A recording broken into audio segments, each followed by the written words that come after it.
Cool. All right. So for today's episode, we want to talk about tinnitus. Because of all videos that's getting the most views on this podcast is me talking about my tinnitus.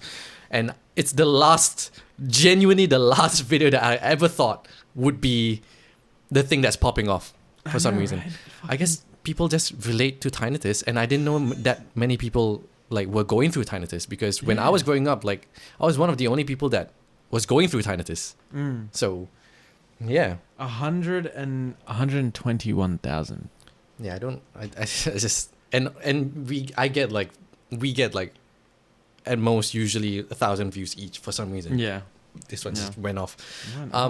So I feel like I want to talk a little bit about tinnitus, so people can like feel more relatable with us. Yeah, 100%. And like understand like what my journey was like. Because I mean, the last time you talked about it was more of just like a little snippet of it was how like it for went fun. down. It wasn't something I was passionate about. Yeah. But I think I'm gonna start the conversation with like validating everyone's emotions first by saying that like I completely understand where everyone in the comment section is coming from. I don't know if you've seen the comment section, bro. Everybody is like, what the fuck am I supposed to do? Like, how do I solve this? Like, what do I do? And then they're asking me, you guys are asking me for help. And I'm like, I literally can't do anything. I literally have it right now. So like, yeah, like that's where I'm coming from. But coming from that, I feel like it's painful. It sucks. I know, but I promise you by the end of this video, I'm going to remind you that this is the best thing that's going to ever have happened to you. Like having tinnitus is the best thing that's going to have like happen to you. I promise. So let's start with like, I want to start with like how I got it. Yeah, I think I said it in the video where like when I was 15 years old, like that's where I started to get ringing.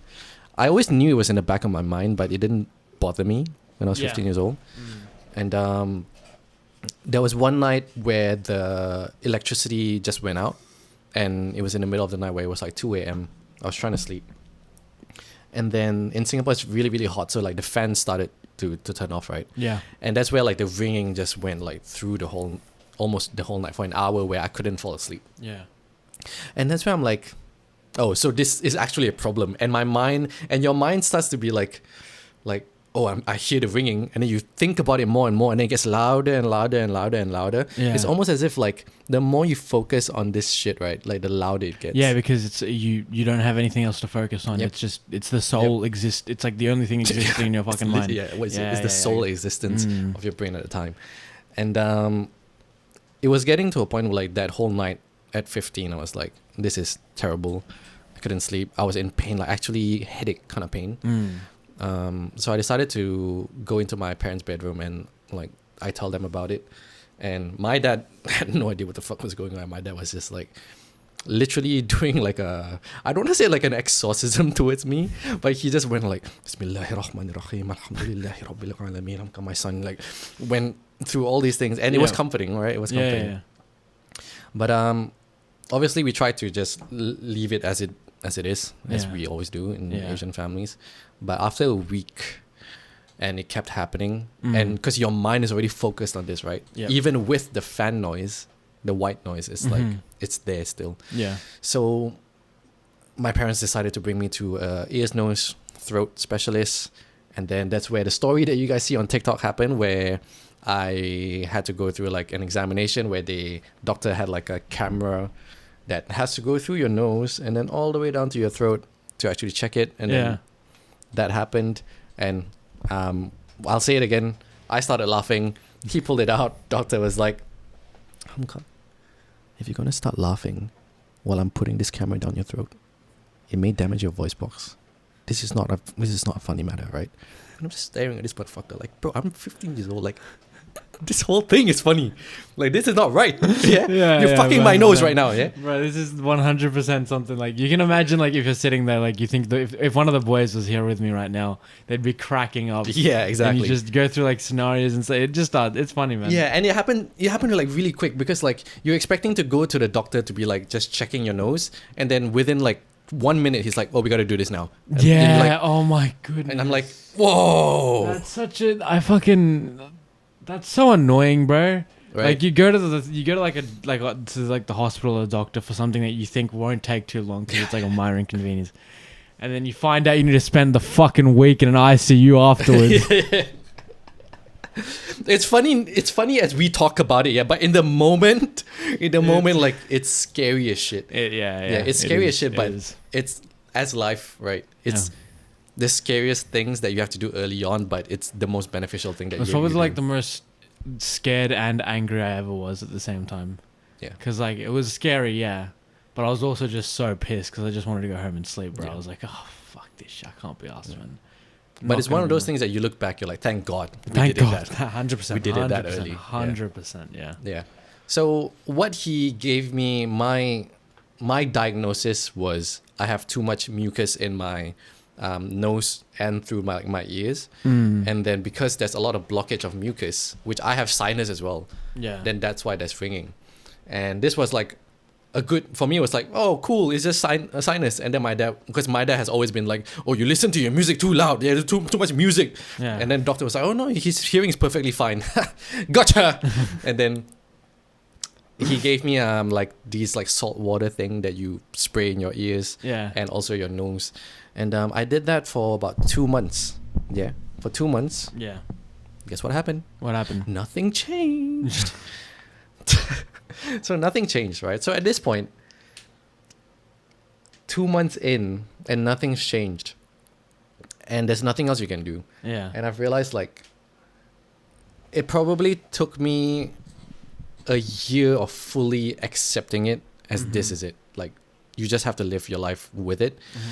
I mean, your days still go by, right? You still have things to do, and sometimes when you're busy, you don't think about it. Yeah. But when those moments come, when like I'm doing like a presentation in school, or when you go to like a air conditioned place where there's no noise, then those are the moments you get it.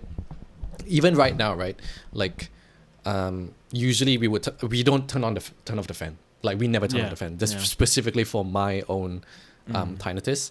And the thing that I would tell people is that for people who have already went to the doctor and already got your diagnosis, whatever it is, you can try your best, right? Some of you may have like your own solution, like it's good on you, right? Because I have no solution still.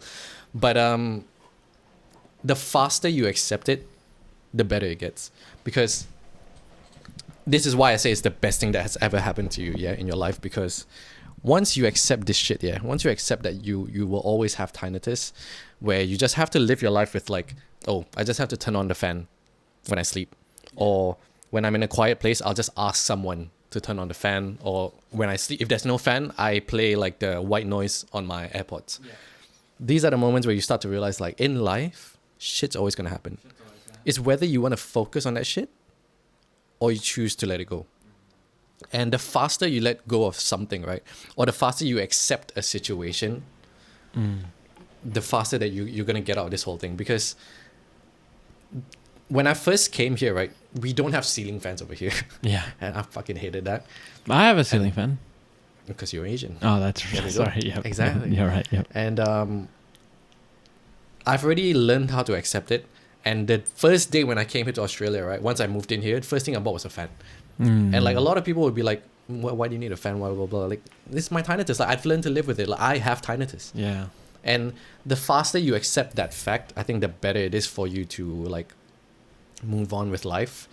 And these are the kind of things where like sometimes you just don't have there's no cure to. And be proud of it. Like, be proud of it that you have tinnitus. Everyone has problems. And I say this to everyone, like, you don't look up to someone who has a perfect life. The fact that you don't have a perfect life and you have a sickness or whatever it is how fast you can accept it and turn it around. And people sort of like make me, sometimes I do get some people who like look at me as like, oh wow, like you have tinnitus? Like, it must be painful. And I'm like, it is what it is. Like, I think it's like God's way of telling me like, stop being a victim, man. Like this is going to teach you on how to stop being a victim. That's about as positive a mindset you can have for something like that. Yeah, which funnily enough, today my therapist told me like, what if you stop being positive? Just stop being positive for this one moment. We'll get there. But yeah, I would say that and then maybe I want to know a little bit again, like for people who haven't listened to like you and your diabetes thing, because I've also been listening to some podcasts where people talk about diabetes and how it's like all these things are retractable and you can change it, but it's whether how fast you like retract it. Because the best people in this world aren't people who have special abilities, right? The best people in this world, or the people who are the most successful, are just the people who they take advice and they're the fastest to apply the advice. That's it. That's the special quality. Yeah. Yeah. Okay. I can. Yeah, for sure. I can talk a little bit about that. Yep. It was. It's rather. I mean, to be frank with you, it's like, it's easy but it's hard, right? It's hard but it's easy. It's easy but it's hard. It's hard but it's easy. It's hard in the fact it's hard in the sense that you have to change the way you live, and that's just what's harder is accepting that. So the first thing you have to do is if it's by the way, if you have type 1 diabetes, this doesn't really concern you because that's not really something you can change. That's an autoimmune deficiency or thing, so you can't really. People with type 1 diabetes can't change that. If you have type 2 diabetes, though, and let's say you've been diagnosed with it fairly early on in your life, such as myself, I got it at 20. Sheesh. Mine was. I was told it was mostly because of hereditary factors. I'm not surprised. I come from a lineage of diabetes, and I come from like the one subcontinent which is like the highest rate of diabetes as well. Yeah. So but besides the point, the first thing that you have to do is accept it, right? I think let's try to talk about it like you talking to your own mind. Me talking to my own mind? Yeah. What was like the process? Okay. Okay, cool. All right, you have it. Do you want to live? Yeah, I want to live. You had to like go through that. Like, do you want to live? It was that bad. Oh, yeah, shit. I was like, do I want to live my life? Yeah, I want to live my life. I want to go through. I want to be an old man someday. Yeah. All right, bet. This is what you got to do. This is what you have to do. There's nothing else you can do. You have to do this. If you don't do this, it's done. It's over. You're gonna live a shitty fucking life. Change your diet. What was that life going to look like if you didn't change? I would have been a fucking... What would it look like? That's an interesting question. I didn't really visualize what it would have looked like. Yeah, because I'm assuming it was so bad that you're like I more just like knew it was bad, and that was it. That was the end of it. For me, it was just like, yeah, this doesn't look like it's gonna be good. So, and I didn't want it to not be good, you know. I didn't want it to be shitty. So I was like, okay. The other thing that really had like me going was the fact that I had my parents' reaction to it as well. Yeah. My dad, who already has and had diabetes for like a very long time. The first thing he told me when I got it was that it can be reversed. Right? He told me that there is a way out. There is a solution to it. And I've never had anything big in like that in my life. Like a something, like a disorder, an illness or anything like that, means that I can't do something for the rest of my life. So this was like the first thing that really like hit me, right? And it was such a big one as well. It basically just means no more sugar, no more carbs, right? Like you have to decrease that. That's your body doesn't have the right system in place to correctly break that stuff down, so you can't eat it. And so I was like, okay, I have to change a lot of things. Just do it, man. Just do it. You've been looking for a reason to get better anyways, right? And you never found it. You were just a lazy fuck. This is about as good of an excuse you can get to like get off your ass and finally do something for your own body. And so then, yeah, I got to work. The funny thing is, I got to work before I went to the hospital. Like, I'd already started making my changes before I went to the hospital. The thing is, it was too late by then, and I had to go to the hospital. And so, even in the hospital, I was like, if anything, this just reinforces the fact that I need to do better, and I need to change it. So I got out, and I was like, all right, bro, bless. Let's just switch it up. So, started eating healthy. Had my dad's support for that. And then I started going to the gym, and I had my friend's support for that. And I had your support for that. And all in all, that's why it was easy. It was easy because all I had to do was do it. Yeah. But it was hard because to do it means to not be comfortable. And yeah. Yeah, like I like that point of like to do it is easy, but it's hard because it's not comfortable. And it's so insane that like, or it's so fascinating to me that every single important action that we take starts with the words that we choose. Yeah.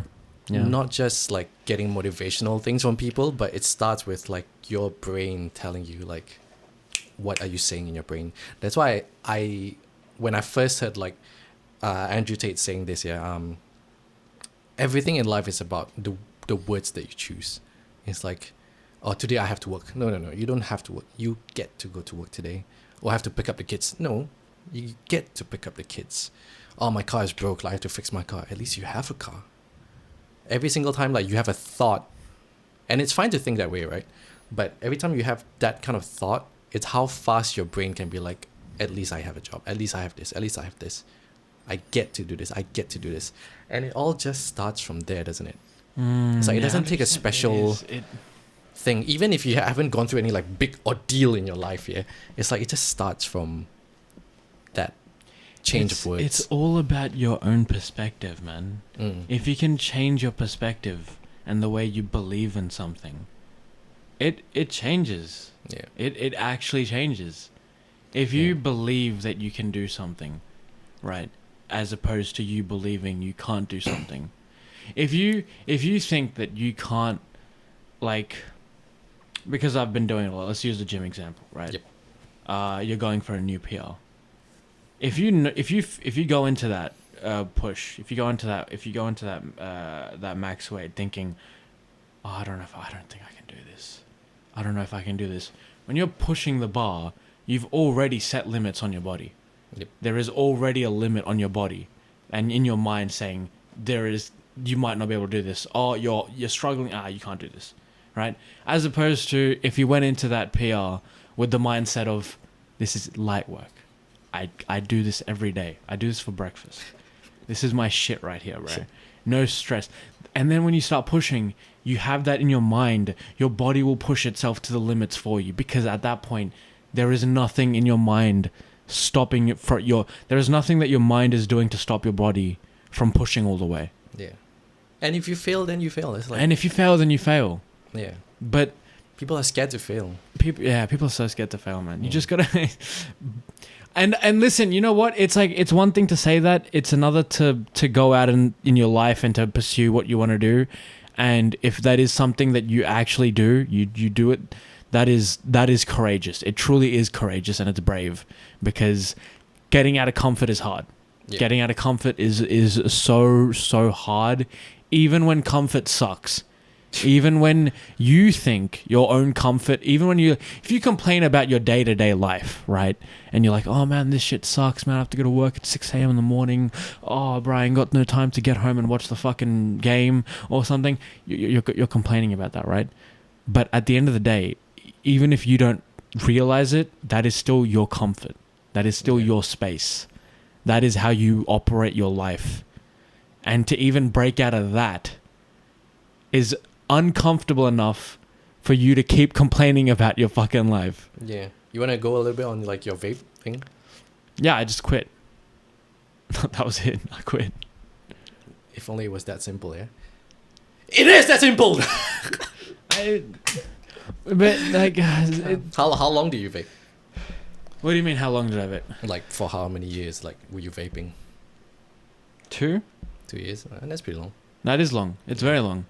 And then like halfway through, it wasn't even. I didn't even have an excuse for it. I was just addicted, and that was it. End of story. I was addicted.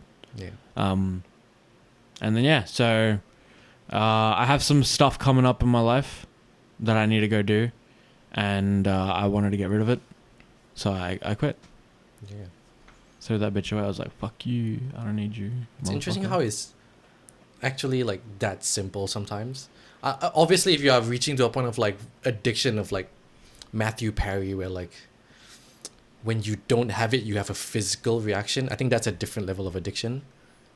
But Yeah, if it's something that like you are genuinely like, I think there's levels to even that. yeah. I think there is, because I think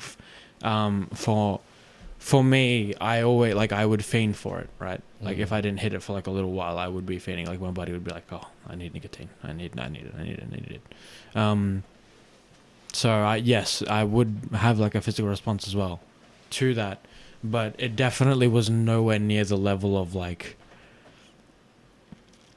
I need it. Yeah. You know. It's like, where like you like start getting sick, do you know what yeah, exactly. Like my body wouldn't like, I wouldn't like start throwing up if I didn't hit it for like a while. Like I was. Yeah.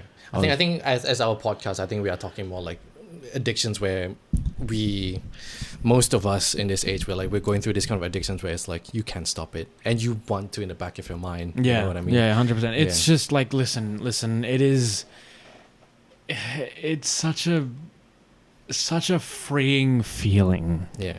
It's such a good feeling. It's a feeling of like you said this as well last time as a way to describe what going to the gym was for somebody. It's a form of self-love. It genuinely is. And man, do you love yourself when you're feeling happy. It's great, bro. I think the gym example is a bit more I think more relatable for people. I'll use that. The fact that I can like run around, like fucking jump, and like move. Yeah. And Because the gym example is also like the best example of like how pain, like short-term pain gains you like long-term happiness, long-term mental health, long-term physical health, you know? Mm-hmm. Yeah. Mm-hmm. There was this anime short on Instagram where it's like the guy boxing and shit, and then it was like the road to heaven is hell, but the road to hell is heaven. Yeah, I've seen that. I have seen that. I don't think I've seen the boxing thing. Yeah, but I mean I've they're seen, basically like, just like, you know. Yeah, but I've definitely seen. I've seen those two like quote. Yeah. And it's so true, man. Yeah. Like we all have our vices still, but it's like Johnny Boy said that. Johnny Boy said that a life without vices is a boring life lived, and he's not wrong. He's not wrong, because you need to fuck up along the way. You need to stumble, and you need to. You cannot be perfect, bro. You can't. You can't be perfect. It's not possible. Yeah. There's only. I was gonna say the only thing that's perfect is God, but I don't believe in God. Seems like you believe in God now. Allah. I just felt like I was like the only. I was the. Ashhadu an la ilaha illallah, ashhadu anna Muhammadar Rasulullah. What do you say? You're Islam. Did you just inaugurate me? Oh God, but yeah, it's interesting. Yeah, how. Yeah. Yeah, man. I like. It is. There will. But it's. It's such a like. It's so. Isn't it funny? I think about this a lot these days. Like, a lot of the motivational stuff that goes around on the internet is basically the same stuff. It's like the same. It's the same all stuff. The same thing. It's all the same thing, right? But when someone who doom scrolls every day sees this motivational stuff, and they think, "Oh my God, why is everyone saying the same fucking thing, bro? It's not even that big of a deal." Like, why are people so passionate about pushing it? And the reason people are so passionate about pushing it is because they're the ones that know the difference. They understand the difference. Yeah. That's why they push it so hard, and they push it over and over and over again, because it really is just as simple as when you fall down, you get up. Yep. the most basic fucking don't give up fucking motivational quote out there. When you fall, get back up. And someone's like, man, I've heard this since I was in grade 2. Yeah. Yeah. But the behavior doesn't show. Yeah, exactly. Exactly. Yeah. It's like you've been. Everyone says this to you, but you don't actually you don't get it.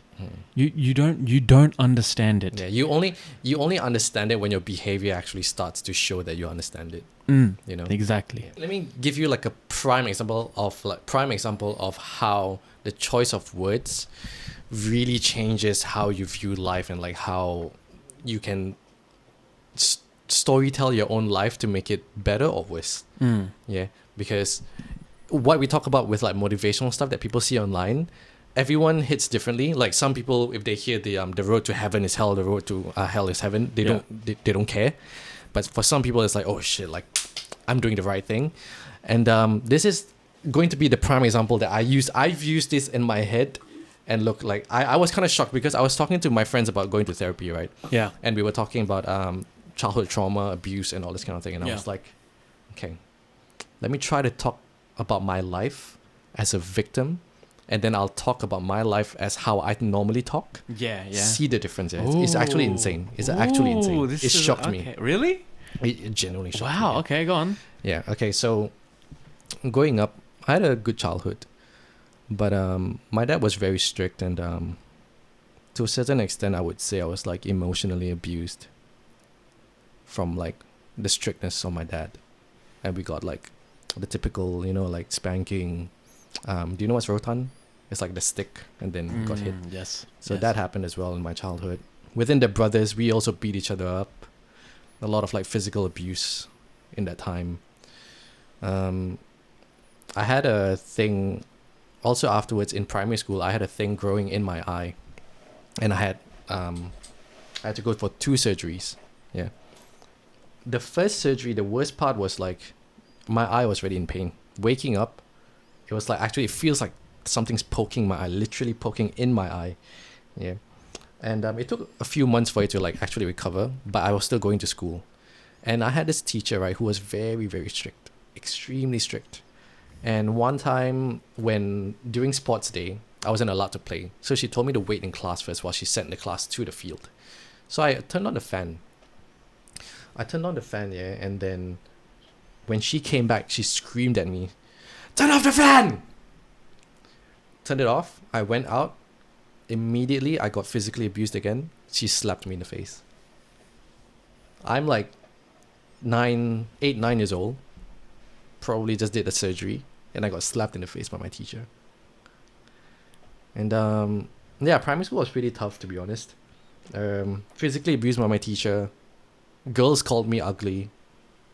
Like actually told me to my face, like, "You're ugly." Trying to think about it.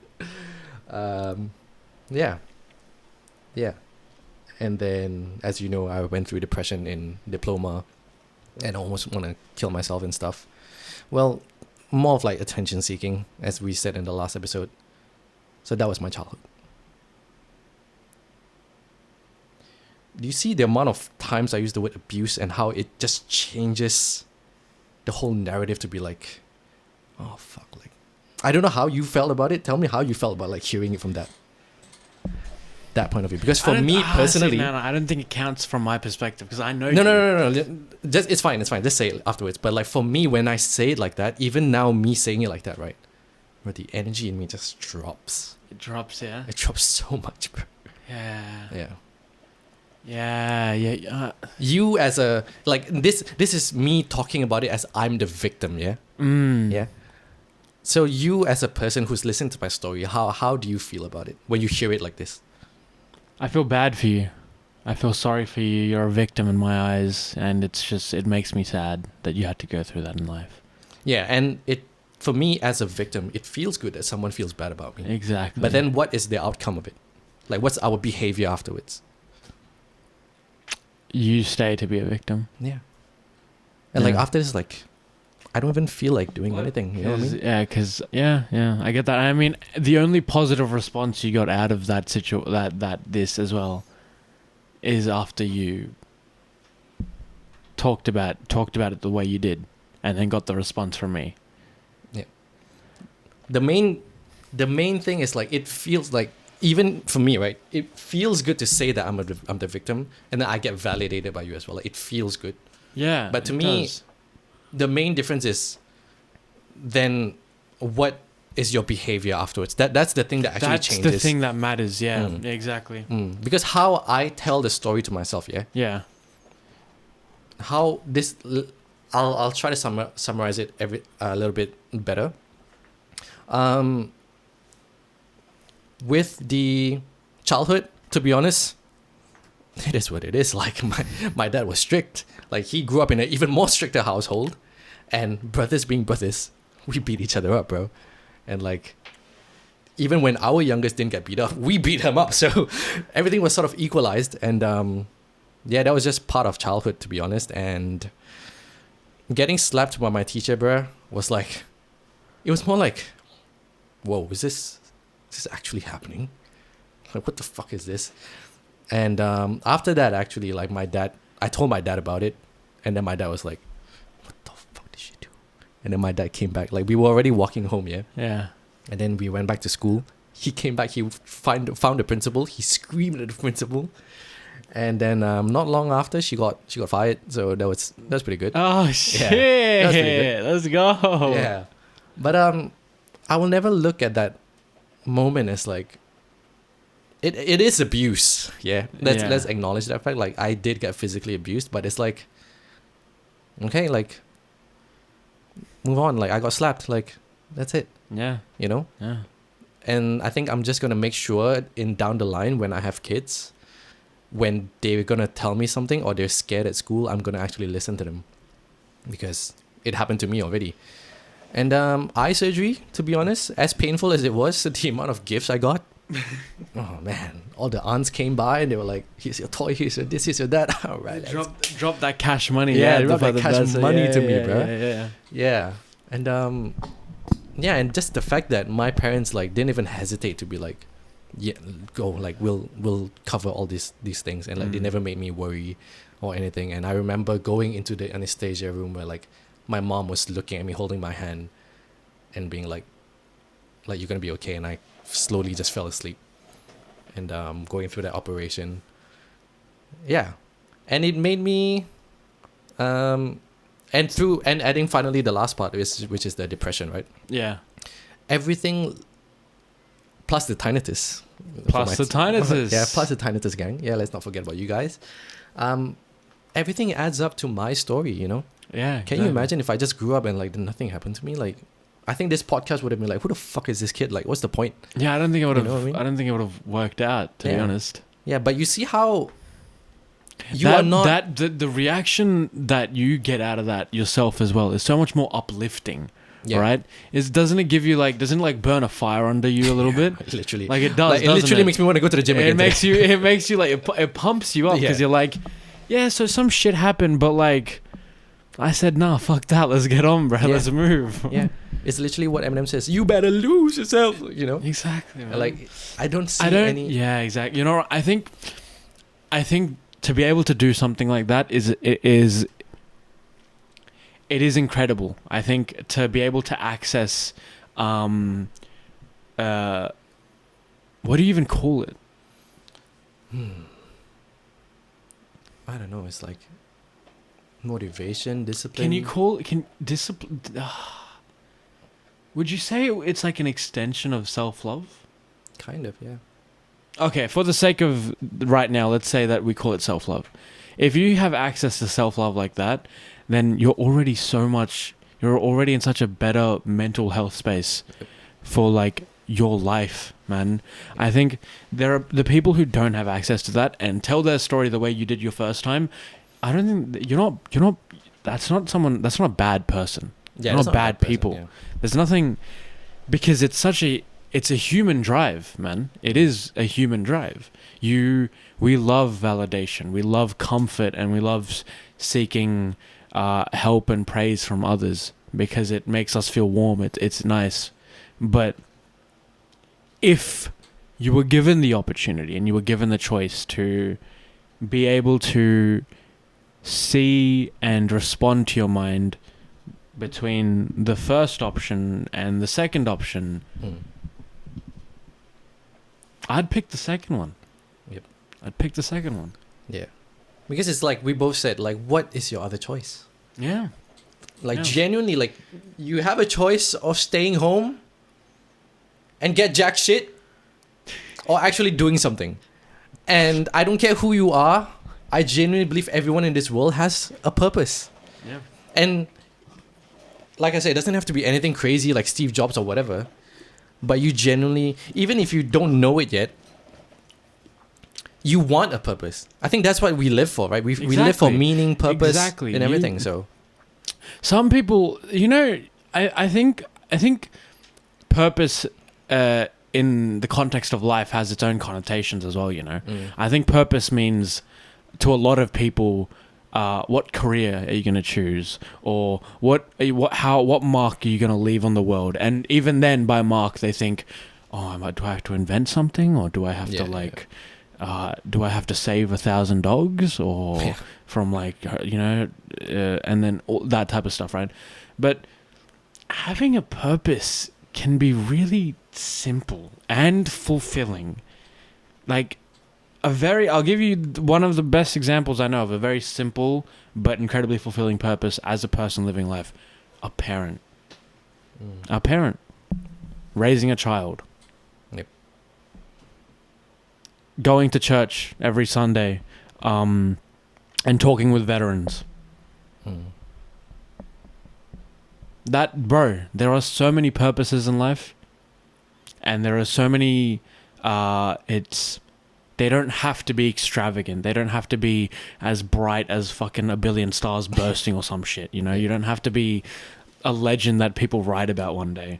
yeah, But there are so many different ways to leave your mark on the world, and at the end of the day, if you live every day to the best of your ability, and you try to be the best person that you can be every single day, and every single day you try to be even better, then that's a life well lived. yeah. And mostly, me saying all these things, I believe everyone is able to get a life that they're content with. And content is like my brother, yeah, working 9 to 5, going to the gym, man's chilling, content. And he made that choice. And I believe content comes from you understanding what you want and actually doing what you want. The people who are not content, you can be, I'm not talking about you poor, broke, whatever brokey bullshit that you, even millionaires out there, yeah, millionaires, billionaires out there, yeah, can feel like they're not content in life and they're not happy in life. Why? Because the expectation that they have in their life and they're not putting the action. The only thing you have to do in life is just putting this expectation of what you want and actually doing the work of what you want. And the whole purpose of me talking to people is I have seen so many people where like, you know what you want to do. You tell me what you want to do. All you have to do is do it and you'll be content. Because I'm content, you're content. To see other people content and to see the ones that you love being content is like, I want this same feeling and this same drive I have. I want to share it with you guys. It's not that I want you to like come up and rise, you know, like I just want you to have the same feeling, you know, where people always tell me like, oh, I'm so tired, or I just want to go home, or I'm like, a great don't have analogy. to. A great analogy. What's up? Every single time you watch a show that you love, what do? You go to people and you tell them to watch it. Yeah, exactly. That's just, I just That's want to all it share is. that You just- feeling. Exactly. That's You it. share the feeling. Bro. I've been going up to random people and telling them to watch One Piece because it's so good, and I just want to share that feeling. Yeah, in the that's same all way, I want to do. exactly. It's like I just want. The thing is, everyone around me like that is asking me this question, right? Like, how do you get this feeling?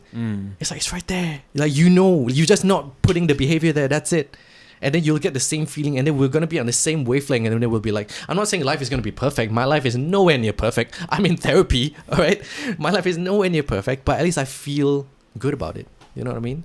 And of course, honor the negative thoughts. Honor the negative thoughts, and take it one day at a time. You know?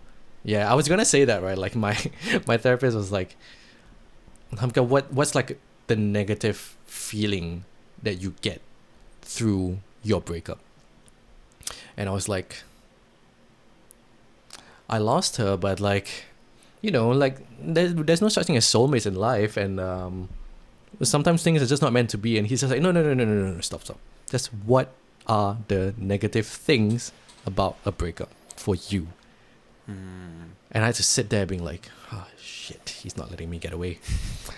And I think the most painful part that I told him within a few things, I don't want to share everything, was just within everyone in my life, I never thought this person was someone that I had to walk away from.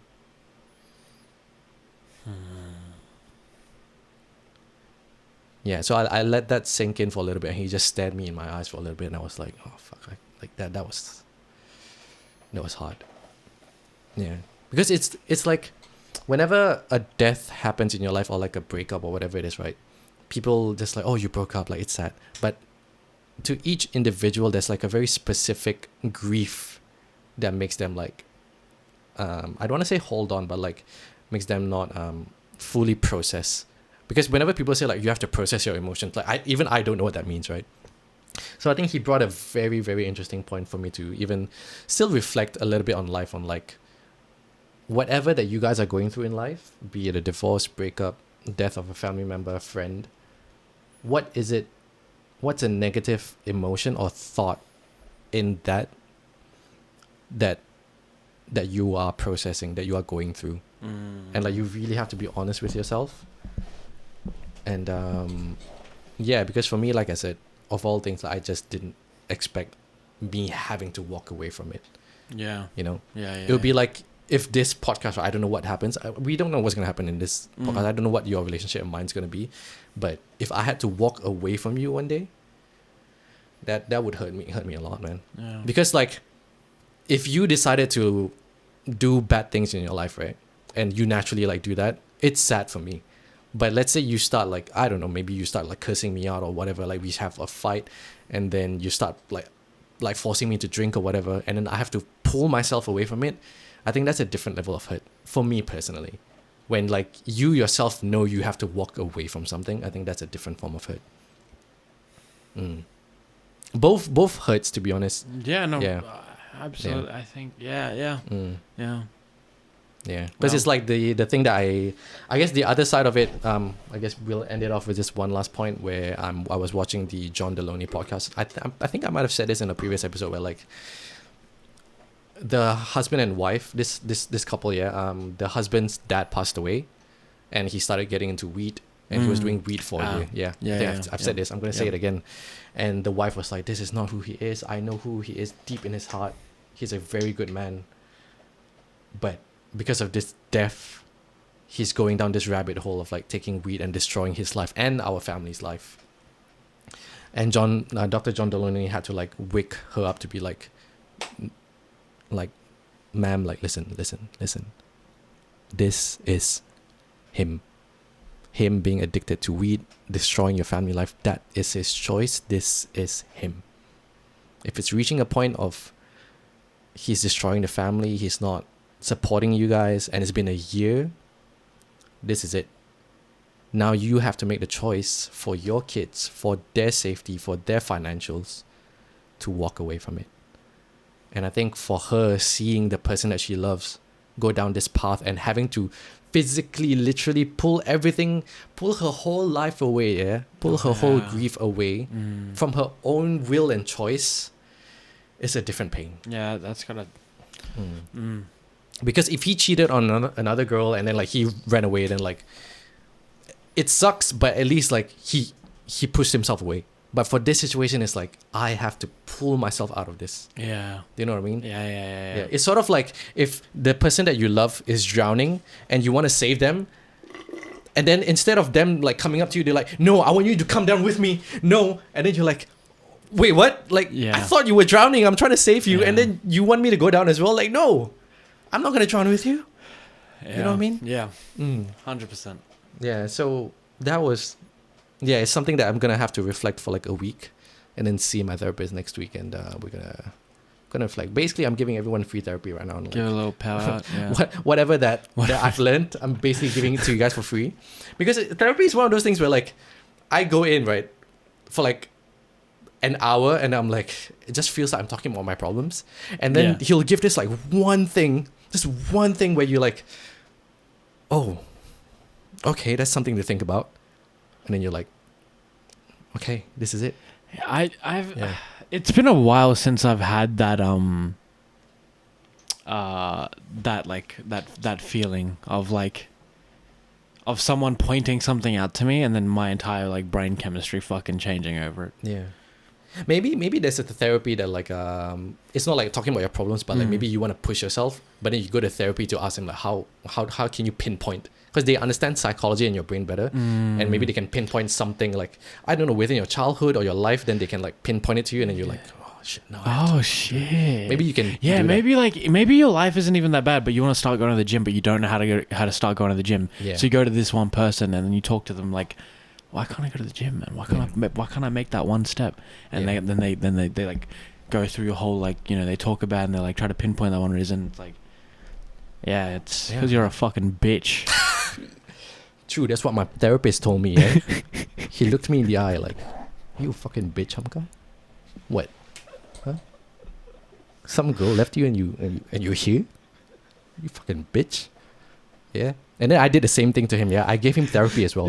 Right? Because when he asked me this question, yeah, last week, he was like, what happens if you skip one day of gym? And I looked at him like, is this your way of getting an excuse of not to gym? Do you think I will accept you for not, like, for missing one day? Huh? Huh, Mr. I'll bleep his name out, right? I appreciate you, my therapist. I hope this episode was beneficial to any single one of you. Again, I forget to say this sometimes, but we're all flawed humans, both of us as well. God is perfect, and hopefully any good comes from God and bad comes from us. And hope you guys enjoy your day. Your feelings are validated in this podcast, alright? Your feelings, your emotions are validated in this podcast. Yes. If you feel like a bitch, we'll tell you're a bitch. Bitch.